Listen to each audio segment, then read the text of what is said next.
الحمد للہ رب العالمین والصلاة والسلام علی رسولہ الکریم اما بعد فاعوذ باللہ من الشیطان الرجیم بسم اللہ الرحمن الرحیم۔ سامعات السلام علیکم ورحمۃ اللہ وبرکاتہ۔ پچھلے درس میں ہم نے دیکھا تھا کہ اللہ کے رسول صلی اللہ علیہ وسلم قباء کی طرف تشریف لاتے ہیں، اور قباء میں تشریف آوری آپ کی کب ہوئی؟ 8 ربیع الاول کو سن 14 نبوت میں، اور ہجری کے مطابق سن 1 ہجری کو رسول اللہ صلی اللہ علیہ وسلم قباء میں داخل ہوئے۔ اب ادھر اہل مدینہ جب سے رسول اللہ صلی اللہ علیہ وسلم کی روانگی کی خبر سنے تھے، یعنی جب انہوں نے سنا تھا کہ آپ وہاں سے روانہ ہو چکے مکے سے مدینے کی طرف، تو روزانہ مدینے والے صبح حرا کی طرف نکل جاتے تھے، یعنی مدینے سے مکے کا وہ راستہ، مکے سے مدینے کا وہ راستہ جہاں سے مکے والے داخل ہوتے تھے مدینے میں، تو وہاں پہ حرا کے مقام پر جاتے، اور جب دوپہر سخت ہو جاتی تو واپس پلٹ آتے مایوس ہو کر کے ابھی نہیں آئے اللہ کے رسول۔ اور اسی طرح روزانہ کا معمول تھا کہ وہ صبح حرا کی طرف جاتے، اور دوپہر میں جب دھوپ میں سختی ہو جاتی تو واپس آ جاتے تھے۔ ایک روز ایسا ہوا کہ طویل انتظار کے بعد لوگ اپنے اپنے گھروں کو واپس جا چکے تھے کہ ایک یہودی اپنی کسی گڑھی پر کچھ دیکھنے کے لیے چڑھا۔ کیا دیکھتا ہے کہ رسول اللہ صلی اللہ علیہ وسلم اور آپ کے رفقا تشریف لا رہے ہیں۔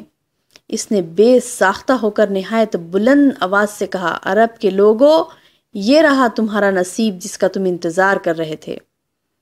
یہ سننا ہی تھا کہ سارے مسلمان ہتھیار اٹھا کر استقبال کے لیے نکل پڑے۔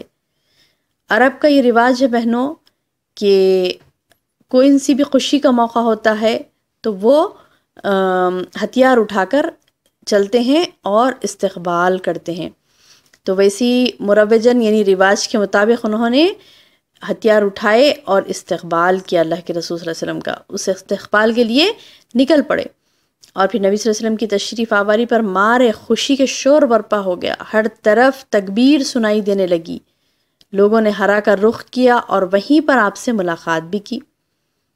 پھر آپ صلی اللہ علیہ وسلم داہنے جانب مڑ گئے اور قباء میں یعنی بنی عمرو بن عوف میں قیام کیا۔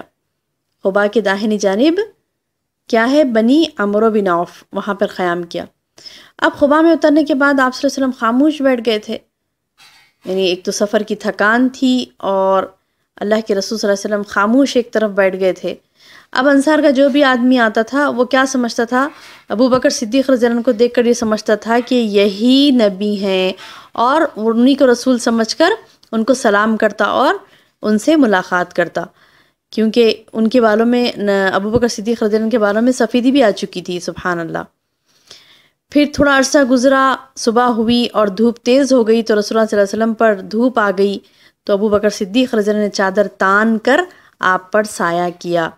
تب لوگوں نے پہچانا کہ ارے یہ رسول اللہ یہ ہیں، اللہ اکبر۔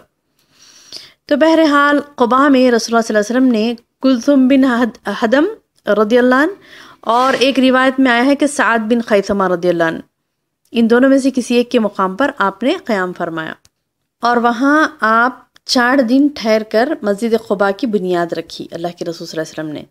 کہاں پر؟ قباء میں۔ ایک روایت میں آتا ہے کہ کلثوم بن حدم رضی اللہ عنہ کے گھر میں، اور ایک روایت میں آتا ہے کہ سعد بن خیثمہ رضی اللہ عنہ کے مکان پر۔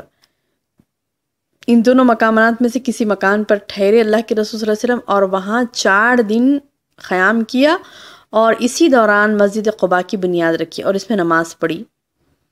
اب 5ویں دن جو کہ جمعہ کا دن تھا، اس وقت اللہ کا حکم ہوا کہ اب مدینے میں داخل ہونا ہے۔ تو ابو بکر صدیق رضی اللہ عنہ آپ کے پیچھے بیٹھے تھے، تو آپ نے اپنے ننیال بنو نجار کے پاس پیغام بھجوایا کہ میں مدینے میں داخل ہو رہا ہوں، تو وہ لوگ تلواریں حامائل کیے ہوئے آ گئے، اور اس کے بعد آپ ان کے ساتھ مل کر مدینے کی جانب کوچ کیے۔ بنو سالم بن عوف کی بستی میں پہنچے تو جمعہ کا وقت ہو گیا تھا، تو آپ نے وہیں بطن وادی میں جمعہ کی نماز پڑھائی، اور جس میں تقریباً 100 آدمی شریک تھے۔ اس جمعہ میں تقریباً 100 آدمی شریک تھے۔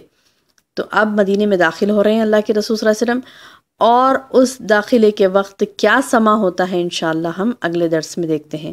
السلام علیکم ورحمۃ اللہ وبرکاتہ۔